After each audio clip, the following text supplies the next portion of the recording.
हरे कृष्णा। सभी भक्तों को राधे राधे। श्रीमद् भागवत महात्म्य का 3रा अध्याय है। तो भक्ति के कष्ट की निवृत्ति नारद जी द्वारा होगा। तो पहले भगवान नाम ले लूँ। श्री कृष्ण गोविंद हरे मुरारे, हे नाथ नारायण वासुदेव। श्री कृष्ण गोविंद हरे मुरारे, हे नाथ नारायण वासुदेव। हरे कृष्णा कृष्णा कृष्णा हरे हरे, हरे राम राम राम हरे हरे। हरे कृष्णा कृष्णा कृष्णा हरे हरे, हरे राम राम राम हरे हरे। हरे कृष्णा कृष्णा कृष्णा हरे हरे, हरे राम राम राम हरे हरे। राधे राधे राधे राधे राधे राधे बोल, राधे राधे राधे राधे राधे राधे बोल। बोलो राधे राधे, बोलो राधे राधे, बोलो राधे राधे राधे राधे राधे राधे राधे राधे। बोलिए श्री कृष्ण कन्हैया लाल की जय। श्रीमद् भागवत भगवान की जय। सतगुरुदेव भगवान की जय। भगवान वेद व्यास की जय। सुखदेव जी महाराज की जय। ओम नमः पार्वती पते हर हर महादेव की जय। कृष्णाय वासुदेवाय हरे परमात्मने प्रणत क्लेश नाशाय गोविंदाय नमो नमः। हे कृष्ण करुणा सिंधु दीन बंधु जगत पते, गोपेश गोपिका कांत राधा कांत नमस्तुते। अथ 3य अध्याय भक्ति के कष्ट की निवृत्ति। नारद जी कहते हैं, अब मैं भक्ति ज्ञान और वैराग्य को स्थापित करने के लिए प्रयत्न पूर्वक श्री सुखदेव जी के कहे हुए भागवत शास्त्र की कथा द्वारा उज्जवल ज्ञान यज्ञ करूँगा। यह यज्ञ मुझे कहाँ करना चाहिए, आप इसके लिए कोई स्थान बता दीजिए। आप लोग वेद के पारगामी हैं, इसलिए मुझे इस सुख शास्त्र की महिमा सुनाइए। यह भी बतलाइए कि श्री मद्भागवत की कथा कितने दिनों में सुनानी चाहिए और उसके सुनने की विधि क्या है। सनकादि बोले, नारद जी आप बड़े विनीत और विवेकी हैं, सुनिए हम आपको ये सब बातें बताते हैं। हरिद्वार के पास आनंद नाम का एक घाट है। वहाँ अनेकों ऋषि रहते हैं तथा देवता और सिद्ध लोग भी उसका सेवन करते रहते हैं। भांति भांति के वृक्ष और लताओं के कारण वह बड़ा सघन है और वहाँ बड़ी कोमल नवीन बालू बिछी हुई है। वह घाट बड़ा ही सुरम्य और एकांत प्रदेश में है। वहाँ हर समय सुनहले कमलों की सुगंध आया करती है। उसके आसपास रहने वाले सिंह, हाथी आदि परस्पर विरोधी जीवों के चित्त में भी वैर भाव नहीं है। वहाँ आप बिना किसी विशेष प्रयत्न के ही ज्ञान यज्ञ आरंभ कर दीजिए। उस स्थान पर कथा में अपूर्व रस का उदय होगा।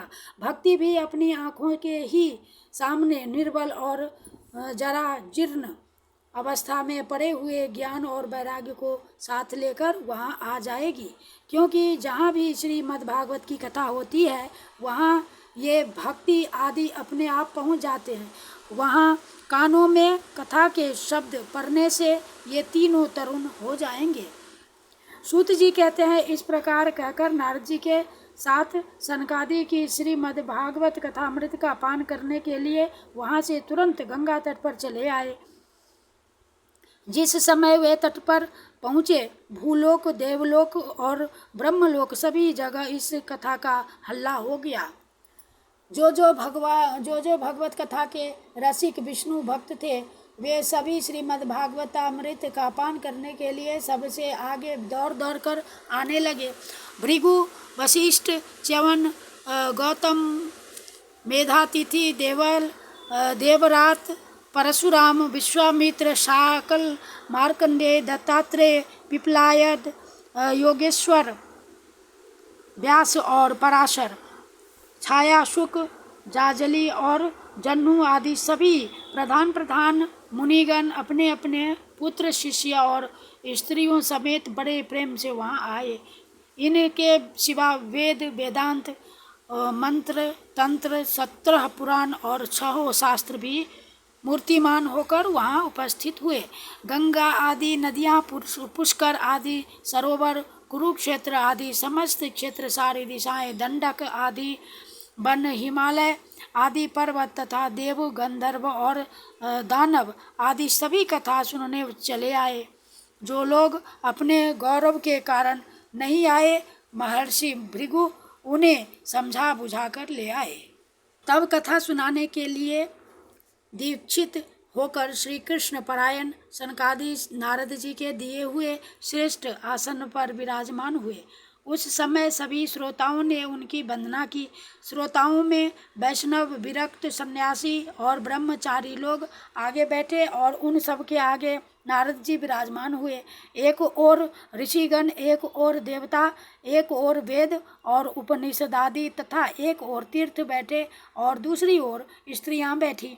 उस समय सब ओर जय जयकार, नमस्कार और शंखों का शब्द होने लगा और अबीर, गुलाल, खिल एवं फूलों की खूब वर्षा होने लगी। कोई कोई देव श्रेष्ठ तो विमानों पर चढ़कर वहां बैठे हुए सब लोगों पर कल्प वृक्ष के पुष्पों की वर्षा करने लगे।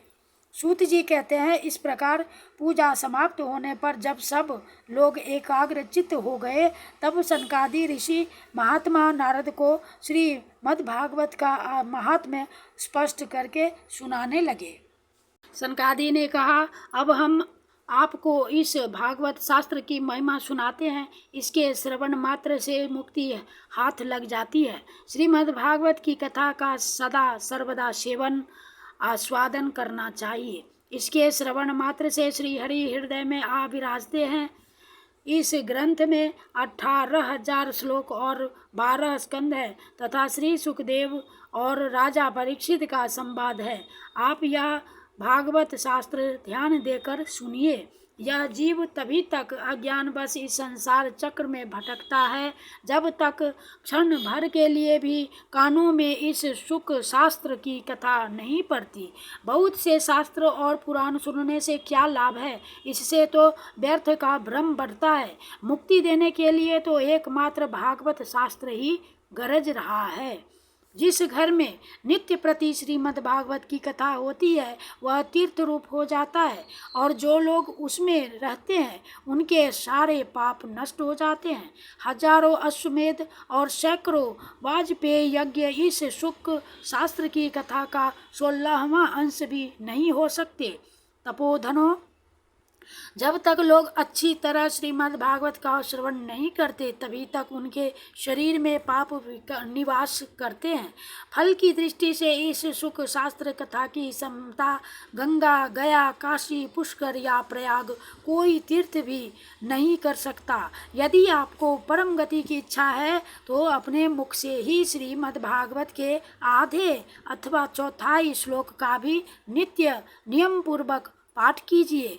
ओमकार, गायत्री, पुरुष सूक्त, तीनों वेद, श्रीमद् भागवत, ओम नमो भगवते वासुदेवाय, यह 12 मंत्र 12 मूर्तियों वाले सूर्य भगवान, प्रयाग, संवत्सर रूप, काल, ब्राह्मण, अग्निहोत्र, गौ, द्वादशी तिथि, तुलसी, वसंत ऋतु और भगवान पुरुषोत्तम, इन सब में बुद्धिमान लोग वस्तुतः कोई अंतर नहीं मानते। जो पुरुष अहर्निश अर्थ सहित श्रीमद् भागवत शास्त्र का पाठ करता है उसके करोड़ों जन्मों का पाप नष्ट हो जाता है, इसमें तनिक भी संदेह नहीं है। जो पुरुष नित्य प्रति भगवत का आधा या चौपाई श्लोक भी पढ़ता है उसे राजसूय और अश्वमेध यज्ञों का फल मिलता है। नित्य भागवत का पाठ करना, भगवान का चिंतन करना, तुलसी को सींचना और गौ की सेवा करना, ये चारों समान है। जो पुरुष अंत समय में श्रीमद् भागवत का वाक्य सुन लेता है उस पर प्रसन्न होकर भगवान उसे वैकुंठ धाम देते हैं। जो पुरुष इसे सोने के सिंहासन पर रखकर विष्णु भक्त को दान करता है वह अवश्य ही भगवान का सायुज्य प्राप्त करता है। जिस दुष्ट ने अपनी सारी आयु में चित्त को एकाग्र करके श्रीमद् भागवत मृत का थोड़ा सा भी रसास्वादन नहीं किया, उसने तो अपना सारा जन्म चांडाल और गधे के समान व्यर्थ ही गंवा दिया। वह तो अपनी माता को प्रसव पीड़ा पहुंचाने के लिए ही उत्पन्न हुआ। जिसने इस सुख शास्त्र के थोड़े से भी वचन नहीं सुने, वह पापात्मा तो जीता हुआ ही मुर्दे के समान है। पृथ्वी के भार स्वरूप उस पशुतुल्य मनुष्य को धिक्कार है। यों स्वर्गलोक में देवताओं में प्रधान इंद्रादि कहा करते हैं, संसार में श्रीमद् भागवत की कथा का मिलना अवश्य ही कठिन है। जब करोड़ों जन्मों का पुण्य होता है तभी इसकी प्राप्ति होती है। नारद जी, आप बड़े ही बुद्धिमान और योग निधि हैं। आप प्रयत्न पूर्वक कथा का श्रवण कीजिए। इससे सुनने के लिए दिनों का कोई नियम नहीं है। इसे तो सर्वदा ही सुनना अच्छा है।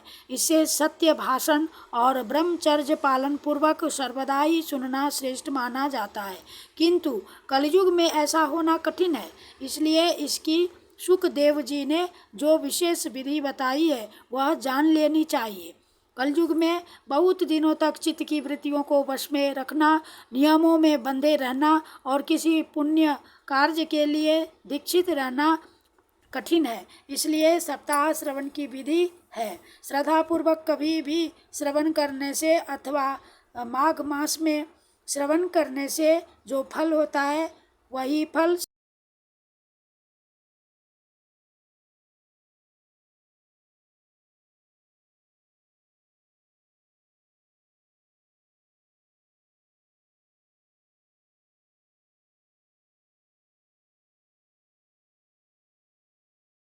जो फल तप योग और समाधि से भी प्राप्त नहीं हो सकता, वह सर्वांग रूप में सप्ताह श्रवण से सहज में ही मिल जाता है। सप्ताह श्रवण यज्ञ से बढ़कर है, व्रत से बढ़कर है, तप से कहीं बढ़कर है, तीर्थ सेवन से तो सदा ही बड़ा है, योग से बढ़कर है, यहाँ तक कि ध्यान और ज्ञान से भी बढ़कर है। अजी इसकी विशेषता का कहाँ तक वर्णन करे, यह तो सभी से बढ़ चढ़ कर है। शौनक जी ने पूछा, सूत जी, यह तो आपने बड़े आश्चर्य की बात कही। अवश्य ही यह भागवत पुराण योग वेता ब्रह्मा जी के भी आदि कारण श्री नारायण का निरूपण करता है, परंतु यह मोक्ष की प्राप्ति में ज्ञान आदि सभी साधनों का तिरस्कार करके इस युग में उनसे भी कैसे बढ़ गया। सूत जी ने कहा, शौनक जी, जब भगवान श्री कृष्ण इस धराधाम को छोड़कर अपने नित्य धाम को जाने लगे, तब उनके मुखारविंद से एकादश स्कंद का ज्ञानोपदेश सुनकर भी उद्धव जी बोले, गोविंद, अब आप तो अपने भक्तों का कार्य करके परम धाम को पधारना चाहते हैं, किंतु मेरे मन में एक बड़ी चिंता है, उसे सुनकर आप मुझे शांत कीजिए। अब घोर कली काल आया ही समझिए, इसलिए संसार में फिर अनेकों दुष्ट प्रकट हो जाएंगे। उनके संसर्ग से जब अनेकों सत्पुरुष भी उग्र प्रकृति के हो जाएंगे, तब उनके भार से दब कर यह गोरूपिणी पृथ्वी किसकी शरण में जाएगी।